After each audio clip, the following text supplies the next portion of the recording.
relax kasi nung latter part, medyo nagmamadali kami. So, I reminded my teammates to stay calm and kailangan talaga maka-first ball kami para ma-execute namin yung play. And kanina, di ba, nag-uusap tayo na sa tanan ng career mo, ang haba, ang dami mo nang napagdaanan, ang dami mo ng awards din na nakuha. Sa mga crucial matches na ganito, ano pa rin yung patuloy na tumatakbo sa isip mo na kailangan kong to do better and much better every game?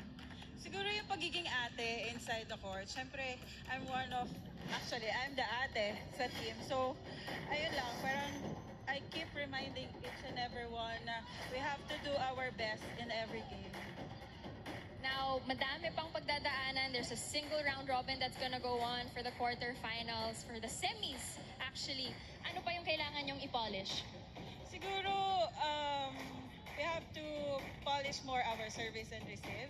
And then, kasi yung attack, nandun naman yun, second na yun. So, and then our blockings.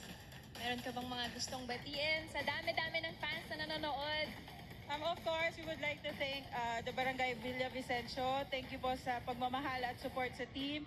Sa Petrogas, sa mga tao sumusuporta sa amin, sa mga players ko na nandito, and yung mga parents nila, sa mga kamag-anak ko. Hello po, thank you.